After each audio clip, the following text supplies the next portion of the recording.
اور خسران سے باہر لانے کے لیے ہیں۔ دوبارہ توجہ کرے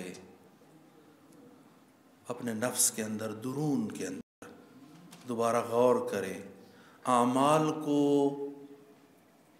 خداوند متعال کے حضور میں پرکھے۔ اگر دیکھتا ہے کہ اس قابل نہیں ہے اور واقعاً اس قابل نہیں ہوتے، کچھ کیا ہوتا ہے، افسوس تو اس بات کے اوپر ہے کہ کچھ ہی نہ کیا ہو، اور عمل 2 مرتبہ آپ کے امام کے حضور میں جاتا ہے، ہفتے میں 2 مرتبہ ہمارا عمل، شیخ صدوق معانی اخبار میں صحیح روایت سے نقل کرتے ہیں، ہفتے میں 2 مرتبہ ہمارا عمل امام معصوم کے حضور میں جاتا ہے۔ تو خدا نخواستہ کچھ بھی نہ کیا ہو تو شرمساری کی بات ہے، اگر کیا ہے تو جان نہیں ہوگی، تو خداوند متعال اس میں ہم خدا کے حضور میں اس وقت قبولیت دعا میں مغفرت طلب کرتے ہیں، وعدہ کرتے ہیں خدا کے حضور میں کہ اس شیطان کو کہ جو کمین میں بیٹھا ہے، رصد میں بیٹھا ہے، وہ جو رصدگاہ کو رصدگاہ کیوں کہتے ہیں، وہ بیٹھے ہوئے ہوتے ہیں ستارہ شناس کہ کس وقت وہ اس خاص ستارہ جو ہے نا وہ طلوع کرے اور وہ اس کو دیکھیں، اس واسطے اس جگہ کو کہتے ہیں رصدگاہ۔ تو یہ شیطان بھی آپ کے رصد میں بیٹھا ہوتا ہے، کب یہ آ کر میں اس کو اس طرف لے کر جاؤں، فعل حرام کی طرف، کان میں پھونکتا ہے، کر کچھ نہیں سکتا۔ عملی طور پر یہ جتنے شیطانی عمل کرنے والے ہیں، یہ پھونکے مارتے ہیں، وسوسہ ہی کر سکتے ہیں۔ یوسوس فی صدور الناس من الجنت والناس، یہ یوسوسو ہی تو کرتے ہیں، وسوسہ ہی تو کرتے ہیں۔ وسوسہ کا مطلب کیا ہوتا ہے؟ شک میں ڈالنا، حیرت میں ڈالنا۔ آپ کو جو اعمال اہل بیت کی طرف سے بیان کیے جاتے ہیں کہ فلاں کا عمل کا ایک نتیجہ ہے، فلاں کا یہ نتیجہ ہے، کہتے ہیں کس نے قیامت دیکھی اور کہاں پر قبر ہے؟ کچھ دیکھا ہی نہیں ہے۔ شک میں ڈالتا ہے، حیرت میں ڈالتا ہے، تحیر میں ڈالتا ہے، ایمان بالغیب میں تحیر میں ڈالتا ہے، رصد میں بیٹھا ہوا ہے۔ یوسوس فی صدور الناس من الجنت والناس، یہ جنوں میں سے بھی ہو سکتے ہیں اور انسانوں میں سے بھی ہوتے ہیں۔ لوگوں کے درمیان نفرت کا باعث بنتے، لوگوں کے درمیان لڑائی کا باعث بنتے۔ جس وقت تم خود لڑائی کا باعث بن رہے ہو تو جان لو کہ تم خود اولیاء شیطان میں سے ہو۔ جب تمہارے زبان سے غیبت جاری ہو رہی ہے اور 2 بھائی آپس میں لڑ رہے ہیں، شیطان تم خود ہو، تم شیطان کے نمائندے ہو۔ تم اگر باعث بن رہے ہو کہ قوم کے اندر تشدد آ رہا ہے، قوم افتراق کا باعث بن رہے ہو، تم سمجھو کہ شیطان نے وسوسہ کر دیا ہے، تجھے اپنا ہاتھ، پاؤں اور آنکھ بنا لیا ہے۔ جس طرح امیر المومنین وہ خطبہ نمبر 61 میں یا خطبہ نمبر 7 میں فرماتے ہیں کہ منافقین وہ ہوتے ہیں کہ شیطان ان کے اندر انڈے بچے دیتا ہے، ان کی آنکھوں کے اوپر قبضہ کر لیتا ہے، ان کی زبان پر قبضہ کر لیتا ہے، ان کے کانوں کے اوپر قبضہ کر لیتا ہے، پھر ان کو سنواتا ہے جو خود اس کے لیے اچھا ہے نا، وہ ان کو سنواتا ہے، ان کو دکھواتا ہے، یہ دیکھ نہیں سکتا ہے نا، یہ اس کے کنٹرول میں چلا جاتا ہے، اس کا قلب کے اوپر یہ قبضہ کر لیتا ہے شیطان، پھر جدھر مرضی چاہتا ہے لے جاتا ہے۔ یہ روزہائے جمعہ اس لیے ہے کہ بار بار تذکر دیا جائے کہ اپنے اعضاء و جوارح، یہ اعضاء و جوارح ہی تو ہیں جس سے علم حاصل ہوتا ہے۔ آپ نے سب سے پہلے کہ جب دنیا پر آئے ہو تو یہ دیکھنے کے ذریعے سے، سننے کے ذریعے سے، یہ کھانے پینے کے ذریعے سے تو علم حاصل کیا ہے، پھر بعد میں جب یہ علوم تمہارے دماغ میں گئے ہیں تو ان معلومات سے مجہولات تک پہنچے ہو۔ سب سے پہلے تو یہی ہے نا۔ اسی واسطے ان البصر والفؤاد کل اولئک کان عنہم مسئولا، زندہ باد، یہ چیز تیرے اختیار میں۔ دل دھڑک رہا ہے، اس کی کیا مسئولیت ہے؟ یہ تو جب چاہے وہ بند کر لے، یہ تو تیرے اختیار میں نہیں ہے۔ یہ جو دیکھتے ہو نا، یہ اختیار سے دیکھتی، اس نے تمہیں اختیار دیا ہے اس کا۔ یہ جو سمع ہے، اس اختیار دیا۔ دل میں کیا لے کر جا رہے ہو؟ یہ فؤاد سے مراد وہ علم ہے کہ جو تم اپنے جسم کے اوپر لے کر آتے ہو۔ کیا پڑھ رہے ہو؟ کس طرف اپنی معلومات کو تو لے کر جا رہے ہو؟ آیا سحر پڑھ رہے ہو؟ آیا وہ علوم پڑھ رہے ہو جو تمہارے لیے مفید ہی نہیں ہے بلکہ چند لوگوں کے درمیان مصیبت کا باعث بن رہے ہیں؟ وہ علوم پڑھ رہے ہو؟ تو علوم میں بھی دیکھنا چاہیے کون سے علوم ہے، کون سے علوم انسان اختیار کر رہا ہے۔ العلم علمان، علم دو قسم ہے، علم الادیان و علم الابدان۔ اس میں سب سے بہتر علم کیا ہے؟ دینی علم ہے۔ کیوں؟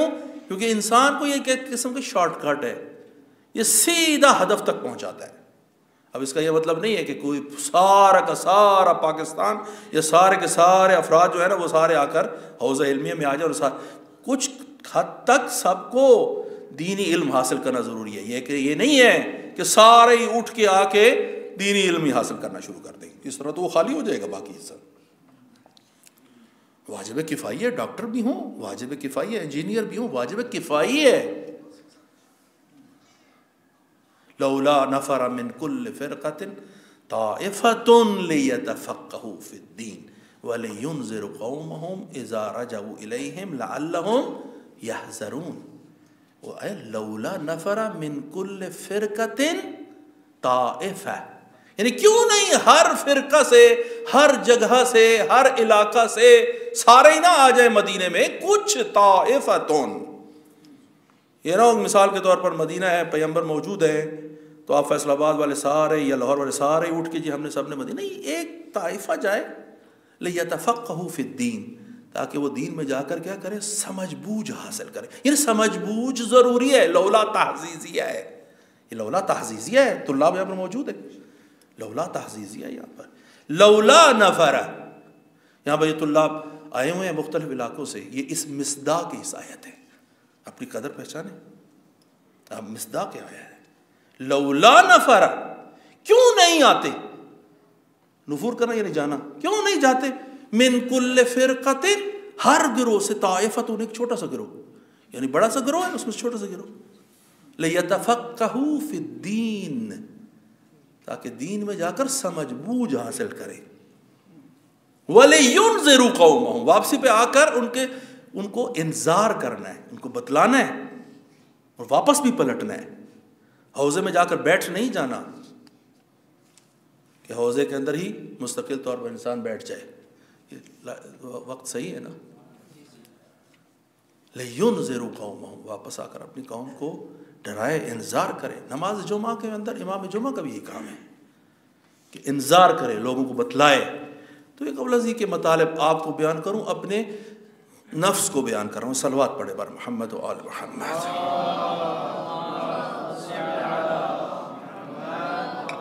بہرحال انسان کے لیے یہ شیطان باعث بنتا ہے کہ فراموش کر دے مطالب کو، تو اس کے مقابلے میں کھڑے ہونا ضروری ہے۔ بعض اوقات یہ چھوٹے کینوس پر شخصی مطالب ہوتے ہیں، بعض اوقات ایک سیاست کلی چل رہی ہوتی ہے، اس وقت بھی یہی صورتحال ہوتی ہے کہ کچھ کان میں آ کر پھونک رہے ہوتے، چپ کر کے بیٹھ جائیں، اس وقت بولیں گے تو ساری چیز ہاتھ سے چلی جائے گی، اس وقت اپنی حکومت کو پکا کر لیں، حق کو بیان کرنے کی ابھی کوئی ضرورت نہیں ہے۔ مخصوصاً یہ طلاب جو یہاں پر بیٹھے ہیں ان کے مقابلے میں کافی صورت ہے۔ بعض اوقات گفتگو کرنے کا وقت ہوتا ہے لیکن چار امن پسند، ضرورت سے زیادہ ہی امن پسند۔ دیکھ، ایک ہوتی ہے، دو قسم کی صلح ہوتی ہے۔ صلح کے لیے امیر المومنین علی ابن ابی طالب علیہ السلام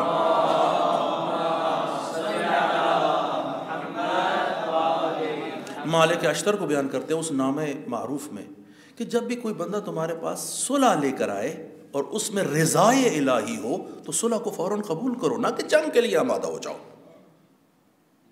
جہاں پہ صلح ایسی ہو کہ جس میں رضائے الہی ہو، لیکن وہ جو صلح ہے کہ جس میں سستی ہے، وہ جو صلح ہے کہ جس میں شرمساری ہے، وہ جو صلح ہے جس میں قوم اور ملت کو بیچ دینا ہے، وہ صلح نہیں ہے، ذلت ہے۔ انسان بعض کا سیاست میں اس چیز کو سمجھ رہا ہوتا ہے، اس کو پتہ چل رہا ہوتا ہے کہ یہ جو میرے کان میں آ کر نا ہلکے ہلکے ہلکے ہلکے گنگنا رہے ہیں نا، یہ اپنے کوئی ویسٹڈ انٹرسٹ ہیں ان کے، یہ قوم و ملت کے لیے نہیں بول رہے۔ اور خداوند متعال اس وقت اس قسم کے انسان ورطہ میں ہوتا ہے نا، درمیان میں ہوتا ہے، علم عنایت کر رہا ہوتا ہے، پتہ چل رہا ہوتا ہے۔ اور یہی صورتحال تھی امیر المومنین علی ابن ابی طالب علیہ الصلوۃ والسلام کی۔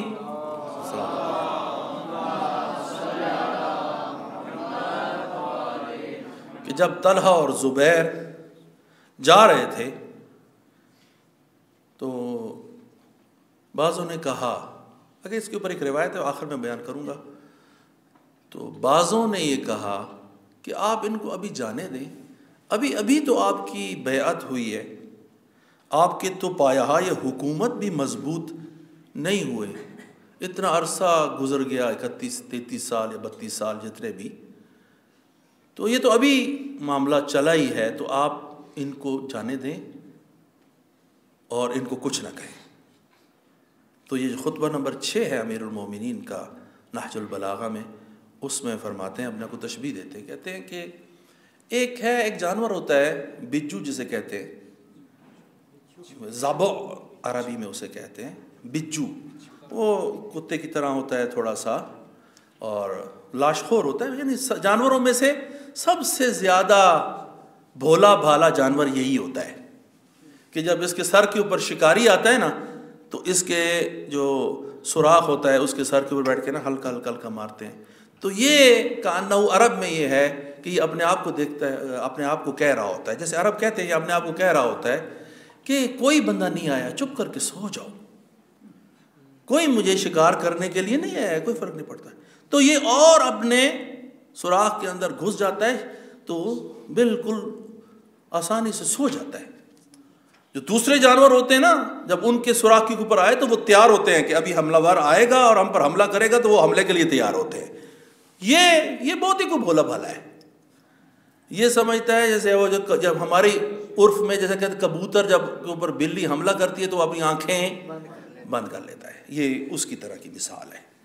فرماتے ہیں واللہ لا اکون کذب، خدا کی قسم میں اس بجو کی طرح نہیں ہوں، تنام علی طول اللدم، کہ جب وہ اس کے سوراخ کے اوپر آ کر مار رہے ہوتے ہیں تو وہ سونا شروع کر دیتا ہے، حتی یصل الیہا طالبہا، ادھر وہ مار رہے ہوتے ہیں، اس کو نیند آ رہی ہوتی ہے، جس بات کو کھٹکھاتے ہیں نا، لوری آ رہی ہوتی ہے، کہتے ہیں اس کو لوری آ رہی ہوتی ہے، حتی یصل الیہا طالبہا، یہاں تک کہ اس کو پکڑنے والے آ کر اس کو پکڑ لیتے ہیں، وَيَخْتَلِحَ رَاسِدُهَا، اور اس کو راسد یعنی اس کو پکڑنے والا آ کر اس کو دھوکہ دے دیتا ہے۔ میں اس کی طرح نہیں ہوگا، یعنی آپ مجھے کہو گے کہ سیاست میں اپنے حق کو بیان نہ کر اور انتظار کر اور صلح کر لے، ایسی صلح جس میں ذلت ہے، ایسی صلح جس میں باطل گوئی ہے، میں وہ قبول کرنے کے لیے تیار نہیں ہوں۔ ہاں، ایسی صلح نہیں کرنی، وہ صلح جس میں رضایت الہی ہے وہ قبول کروں گا، لیکن وہ کہ جس میں یہ صورتحال ہو کہ مجھے پتہ ہے کہ یہ دونوں جا رہے ہیں، انہوں نے بعد میں جا کر وہاں پر فتنہ برقرار کرنا ہے، بعد میں انہوں نے جا کے فتنہ کیا بھی صحیح، یہ کیا امہات المومنین کے ساتھ مل کر جمل کے مقام پر کتنا بڑا فتنہ برپا کیا۔ امیر شام بھی چاہتا تھا کہ ان کی بیعتوں کو اضافہ کرایا جائے، اس نے بھی ان کی کمک کی۔ میں واللہ لا اکون کذب، میں اس کی طرح نہیں ہونا چاہتا، میں کیا کروں گا، ولیکن اضرب بالمقبل الی الحق المدبر عنہ، وہ جو حق کو قبول کر رہا ہے اس کو ساتھ ملاؤں گا، جو حق کے خلاف کھڑا ہے اس پر حملہ کروں گا۔ وَبِالسَّامِعِ الْمُطِیعِ الْعَاصِیَ الْمُرِیبِ، میں اس بندے کو جو میری بات سنتا ہے اور اطاعت کرتا ہے اس کو ساتھ ملا کر وہ جو گناہ گار ہے اور شک میں مبتلا ہے اسلام کے متعلق، اس کے اوپر حملہ ور ہوں گا۔ یعنی وہ جو مقابل میں تھے وہ عاصی اور مریب تھے، جو امیر المومنین کے ساتھ تھے وہ حق پر تھے اور وہ مطیع تھے۔ حتی یاتی علی یومی، اور یہ میری پالیسی ہے یہاں تک کہ میرا دن مجھ پر آ جائے۔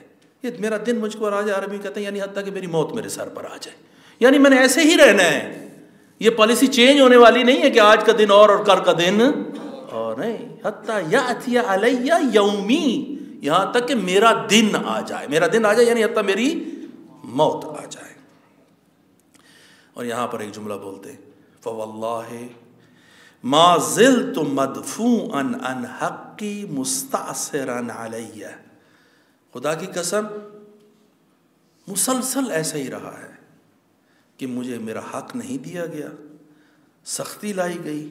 منذ قبض اللہ نبیہ، جب سے پیغمبر اس دنیا سے گئے،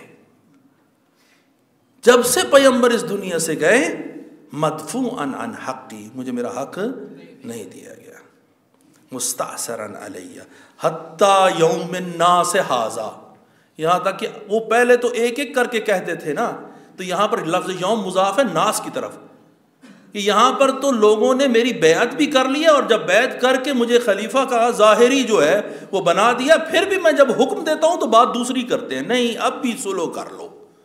کس کے ساتھ سلو کر لو؟ اس کے ساتھ سلو کر لو کہ جو ابھی تھوڑی دیر بعد فتنہ برپا کرنے والا ہے۔ سیاست میں فہم، سستی اختیار نہیں کرنا۔ سستی جو اختیار کرے گا، یہ حالات روزانہ کی طرح تبدیل ہوتے ہیں، مگر آپ نے نہیں دیکھا کہ کیسے حالات تیزی سے تبدیل ہوئے شام کے اندر؟ کچھ لوگوں نے سستی اختیار کی، نہیں یہ تھوڑا سا ساتھ چل لو، یہ مشکل ساتھ ہو جائے گی۔ کیسے حالات تبدیل ہوئے؟ ہاں اگرچہ اب جو ہو گیا ہے تو اب دل نہیں ہاتھ سے دینا چاہیے، دل کو مضبوط رکھنا چاہیے۔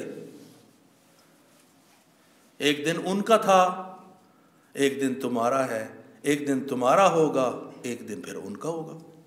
یہ دیکھنا ہے کہ تم حق پر ہو یا نہیں، اس چیز سے نہیں پہچانا۔ مشکل یہ ہے ہماری قوم کی مشکل یہ ہے کہ وہ جو چڑھتے سورج کے پجاری ہوتے، وہ جو آ رہا ہے نا اور وہ دے مار 4:30 کے اوپر کہتے ہیں یہ زندہ باد ہے، یہ اللہ نے اس کی مدد کر دی ہے۔ اگر ایسا ہوتا تو جنگ بدر تو مسلمانوں کے لیے تھا، اور جنگ احد میں کیا صورتحال تھی؟ تو کیا پیغمبر حق پر نہیں تھے؟ پیغمبر حق پہ تھے، پیغمبر جنگ بدر میں بھی حق پہ تھے اور جنگ احد میں بھی حق پہ تھے، لیکن جنگ احد میں تو زیادہ افراد مارے گئے تھے۔ صورتحال کیسی تبدیل ہو گئی تھی۔ اور اسی میں یہ آیات جو اب پڑھنے لگا ہوں، یہ جنگ احد میں آئی ہے۔ وَلَا تَهِنُوا، وہن سے ہے، وہن مطلب سست ہونا، کمزور ہو جانا۔ لا تَهِنُوا وَلَا تَحْزَنُوا، نہ سست ہو نہ غمگین ہو جاؤ۔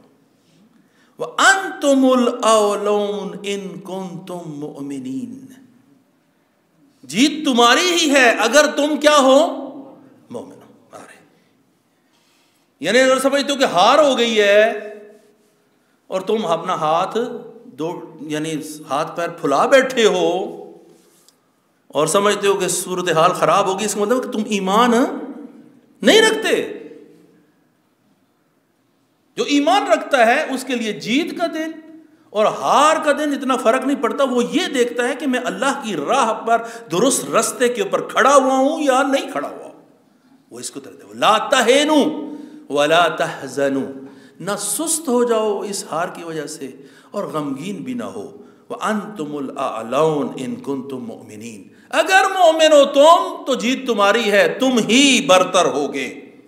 ان یمسسکم قرح فقد مس القوم قرح مثلہ، اگر تمہیں کوئی اس جنگ کے اندر زخم آئے ہیں تو اس سے پہلے جنگ بدر میں ان کو بھی بڑے زخم آئے تھے، انہوں نے بھی ٹھیک ٹھاک زخم تم سے کھائے تھے، آج تمہیں آ گئے ہیں۔ وَتِلْكَ الْأَيَّامُ نُدَاوِلُهَا بَيْنَ النَّاسِ، یہ دن تو ہم لوگوں کے درمیان پھرتے رہتے ہیں، آج جیت اس کی اور کل جیت اس کی۔ اس وجہ سے وہ افراد جو صورتحال مدافعت اور ریزسٹنس میں مشکل پیش آئی ہے، اس کی وجہ سے یہ سمجھتے ہیں کہ نہیں بالکل کایا پلٹ ہے، نہیں، یہ تلک الایام نداولھا بین الناس وَلِيَعْلَمَ اللَّهُ الَّذِينَ آمَنُوا وَيَتَّخِذَ مِنْكُمْ شُهَدَاءَ۔ یہ خداوند متعال پہچاننا چاہتا ہے کہ کون تم میں سے ایمان پر ہے، اور جو ہاتھ پیر پھلا بیٹھے گا اس کا مطلب وہ ایمان پر نہیں ہے۔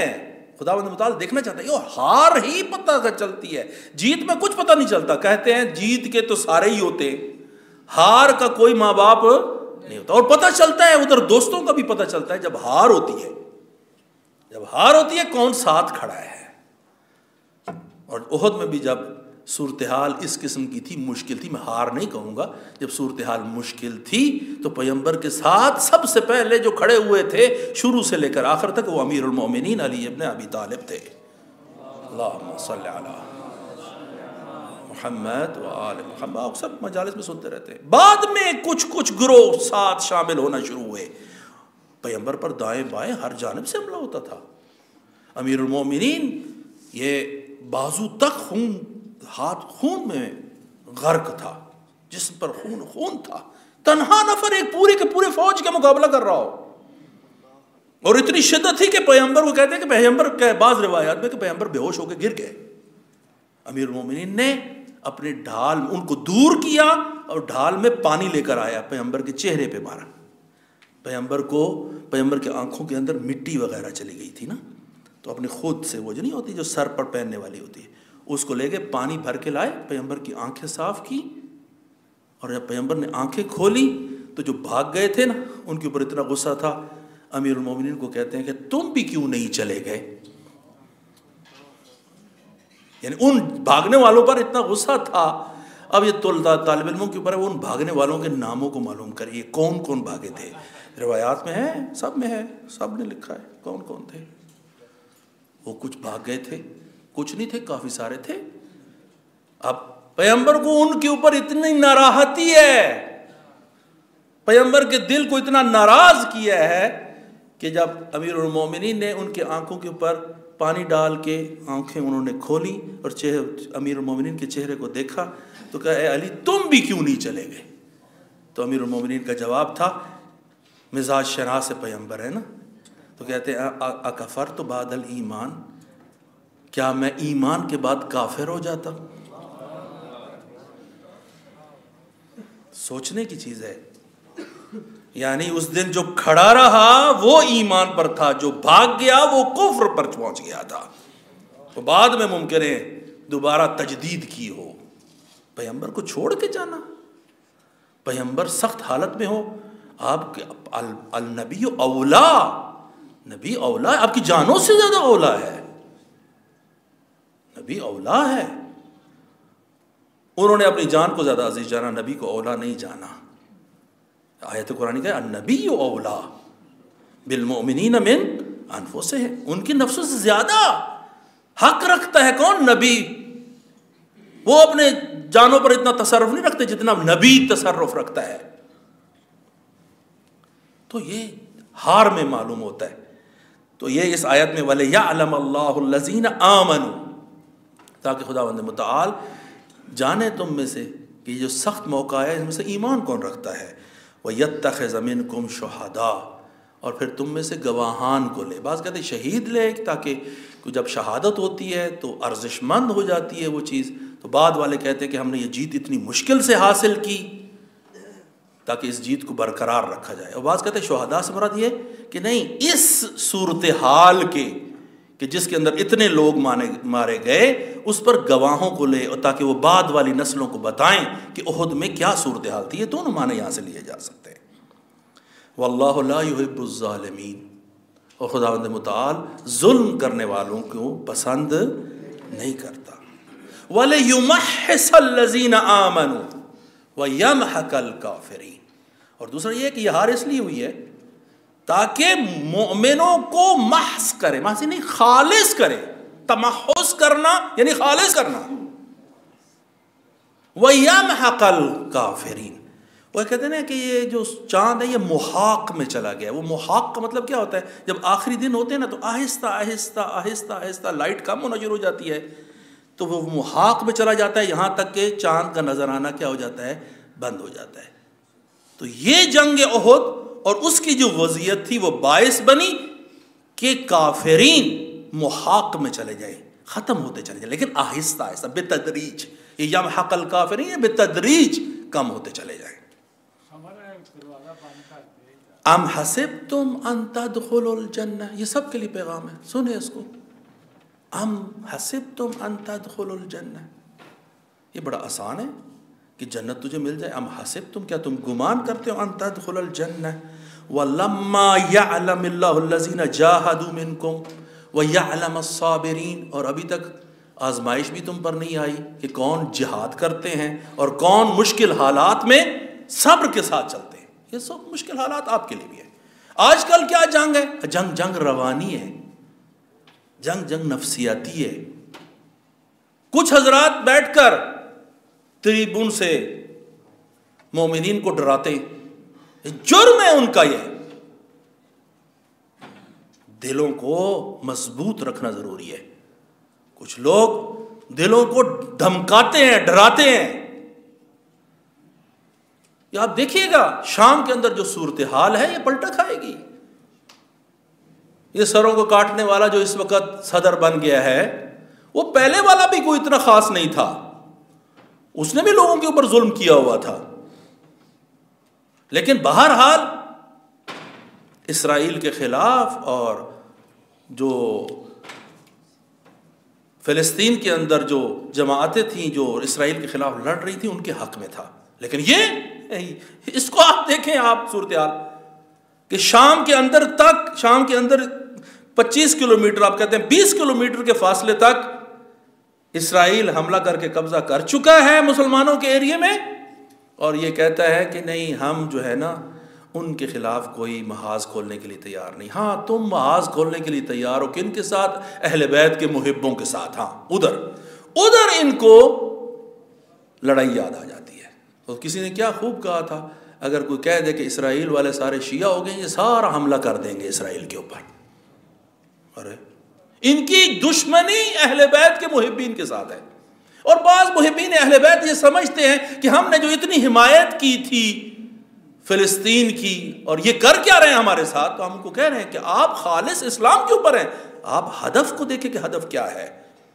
عرض مسلمین کے اوپر حملہ ہوا۔ یہ حضرات جو امیر المومنین کے زمانے میں موجود نہیں تھے کیا؟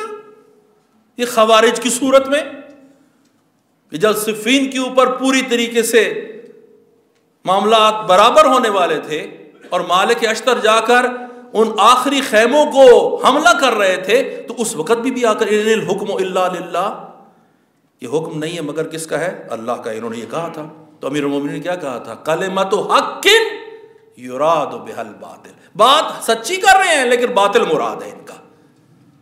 یہ آج یہ حضرات جو کچھ مل کر یہ جو منافقت کے ذریعے سے ایک شام کے اندر انہوں نے یہ معاملات بنائے ہیں، آپ دیکھیے گا کہ یہ برعکس ثابت ہوں گے، اور فلسطین کی جو مملکت ہے انشاءاللہ بدست مسلمین اور بدست مومنین انشاءاللہ آزاد ہوگی۔ دوسرے بھی خطبے کے اندر بیان کروں گا۔ بسم اللہ الرحمن الرحیم، قل هو اللہ احد اللہ الصمد لم یلد ولم یولد ولم یکن له کفوا احد۔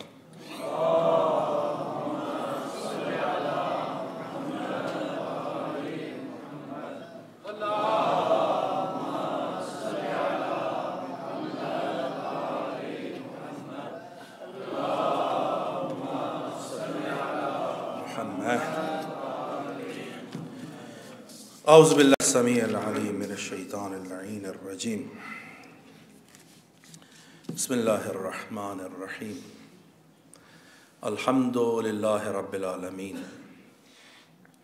والصلاة والسلام علی سیدنا و نبینا و حبیب قلوبنا و طبیب نفوسنا و شفیع ذنوبنا العبد المعید الرسول المسدد المصطفى الامجد القاسم محمد۔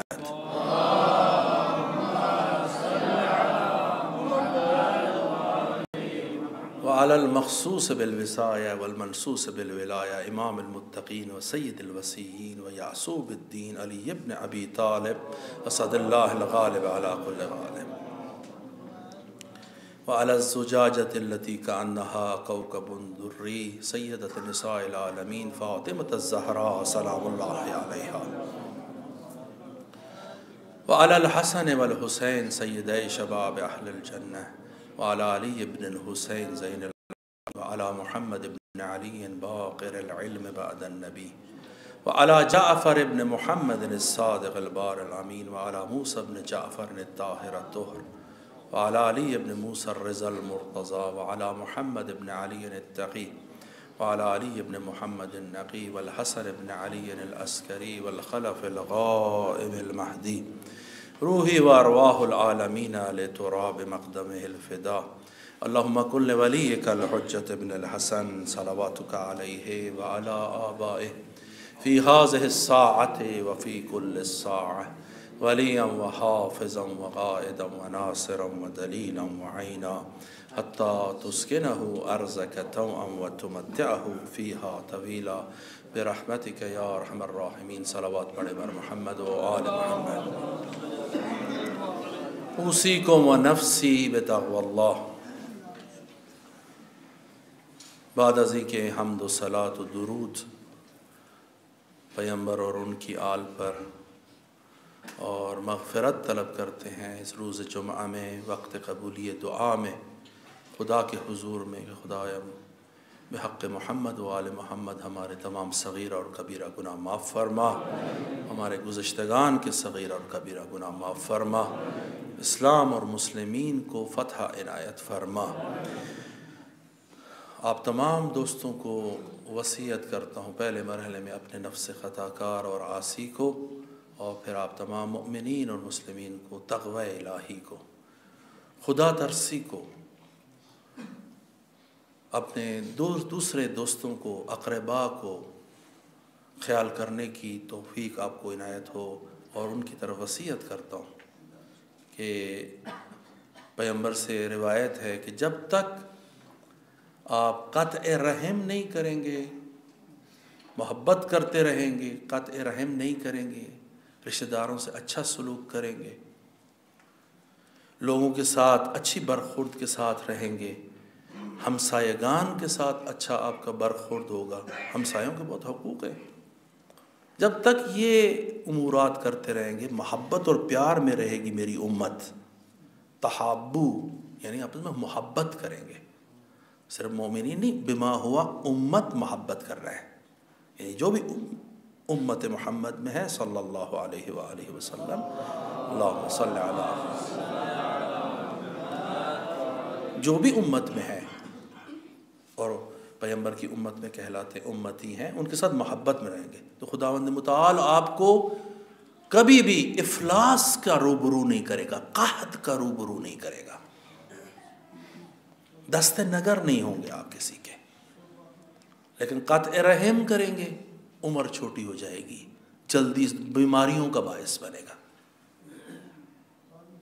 سن چھوٹا ہو جائے گا توفیق سلب ہو جائے گی توفیق کا مطلب ہے توفیق واو فے اور قاف ہے یعنی وفق دینا یعنی چیزوں کا اکٹھا ہو جانا بعض اوقات انسان کے پاس ساری چیزیں ہوتی ہیں لیکن توفیق الہی نہیں ہوتی ان چیزوں کو ملا سکے ایسے گناہ کر بیٹھتا ہے تقوی کو ذہن میں نہیں رکھتا خدا ترسی اس کے دماغ میں نہیں آتی تو وہ جو چیز اس کے ذہن میں آنی چاہیے ان حالات میں وہ نہیں آتی بڑے بڑے کام کر سکتا ہے کسی ہمارے استاد نے کیا خوب ہمیں کہا تھا ہماری کلاس میں وہ ہمت دلانے کے لیے وہ کہتے تھے تم اللہ نہیں بن سکتے تم پیغمبر بھی نہیں بن سکتے تم اہل بیت پیغمبر بھی نہیں بن سکتے اس کے علاوہ سب کام کر سکتے ہو لیکن توفیق چاہیے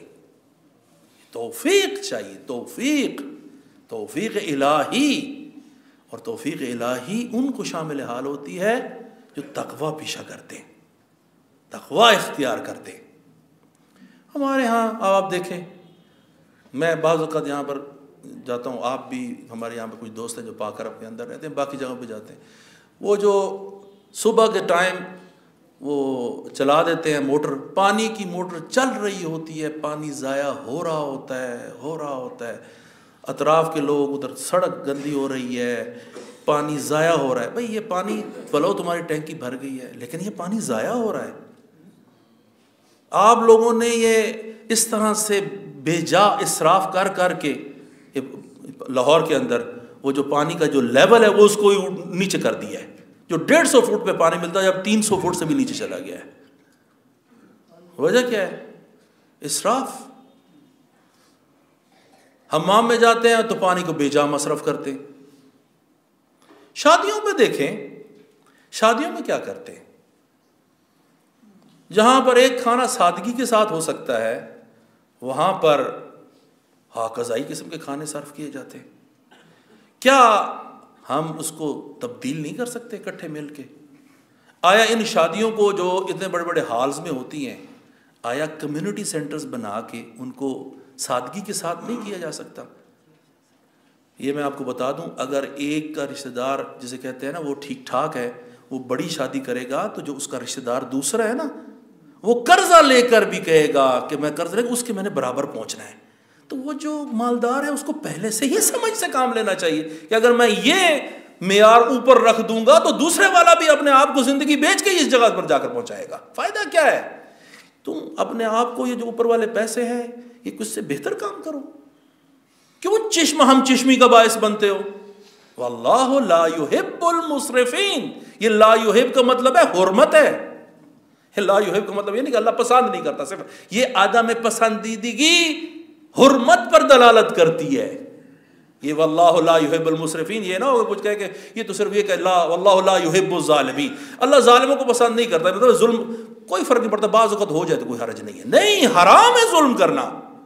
وہاں پہ واللہ لا یحب الظالمین کہتے ہیں حرام ہے ظلم کرنا. اسی طریقے سے حرام ہے اسراف کرنا. اسراف کرتے ہم نے اپنے پورے جو کو خراب کر کے رکھ دیا ہے. پورے جو ہم نے اپنے موسموں کو خراب کر کے رکھ دیا ہے.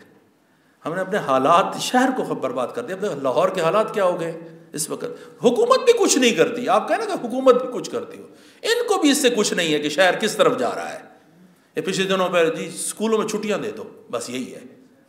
پورا شہر اس وقت دھوئیں کے اندر بھرا ہوا ہے. کوئی اقدام نہیں کیا، کسی قسم کا اقدام نہیں کیا. چلو ہم نے بعض شہروں میں دیکھا ہے، تہران میں دیکھا ہے کہ وہ زوج اور فرد والی وہ گاڑیوں کے سلسلے چلاتے ہیں کہ ایک دن وہ طاق عدد والی اور ایک دن جفت عدد والی گاڑی چلے تاکہ شہر میں تھوڑی سی گاڑیاں ہو جائیں، کچھ کم تو ہو. اس کے علاوہ یہ جو ٹرانسپورٹ دوسری والی ہے وہ اضافہ ہو جائے، جو عمومی ٹرانسپورٹ ہے، بسیں ہوں بڑی والی وہ چلیں، عمومی ٹرانسپورٹ زیادہ ہو. لیکن نہیں، کسی کو کوئی اس چیز کا خیال نہیں ہے.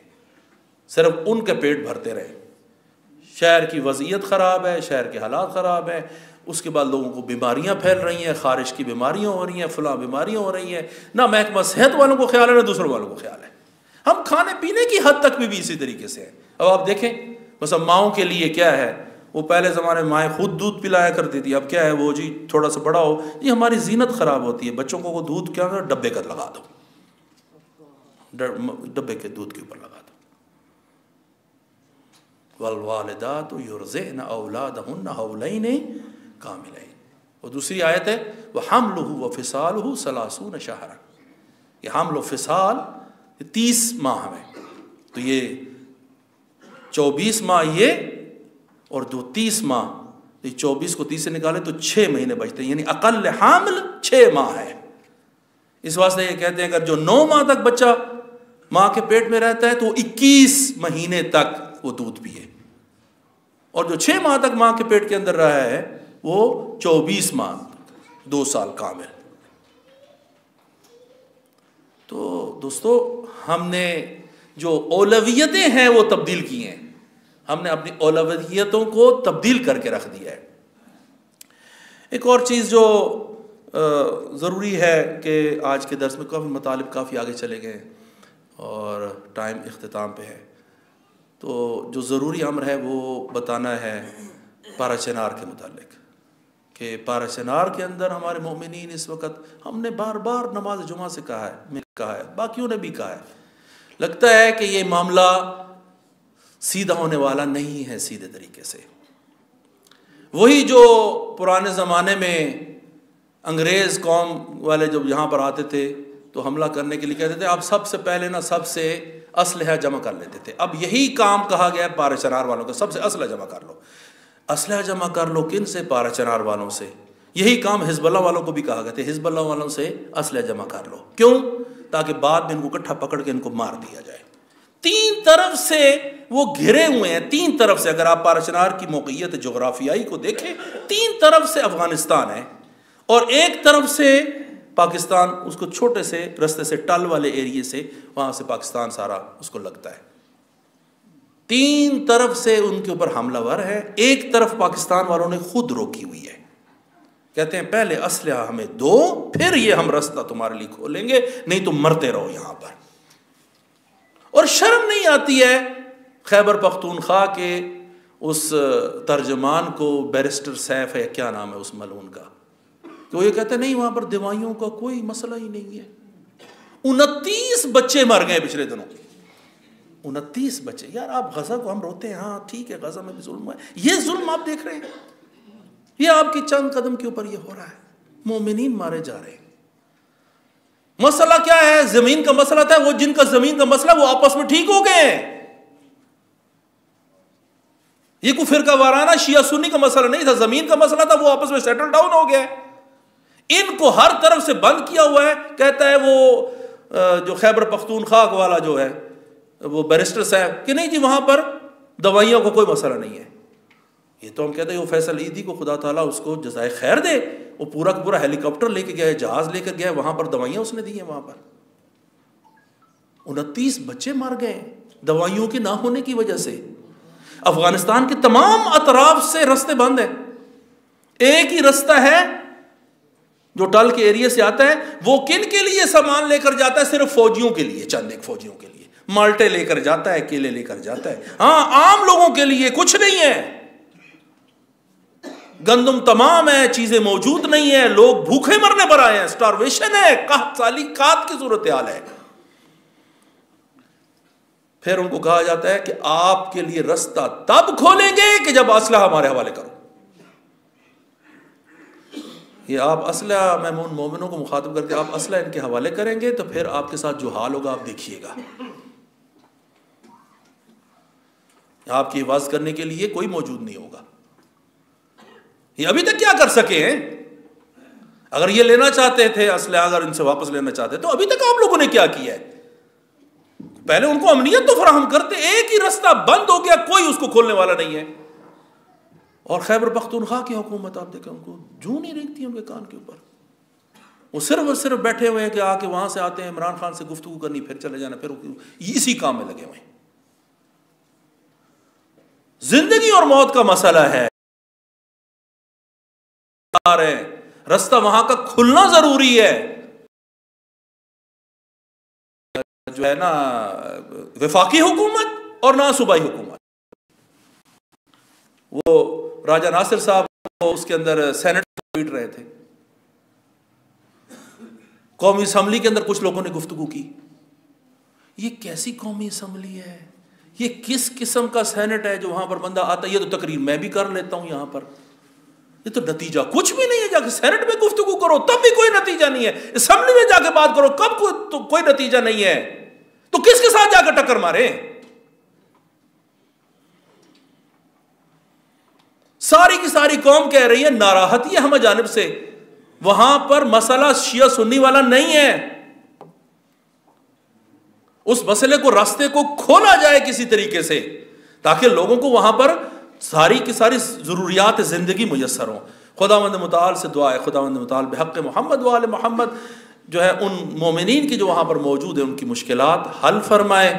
دوبارہ یاد کرتے ہیں اس فلسطین کے افراد کو انشاءاللہ بحق محمد وآل محمد، غزہ میں جو افراد ہیں خداوند متعال ان کی جو ہے حفاظت فرمائے، ان کو توفیق عنایت فرمائے کہ ظالم جو ہے اسرائیل اس کو نیست و نابود فرمائے، اور امریکہ جو ان کی حمایت کر رہے ہیں ان سب کو نیست و نابود فرمائے۔ بسم اللہ الرحمن الرحیم، قل هو اللہ احد اللہ الصمد لم یلد ولم یولد ولم یکن له کفوا احد۔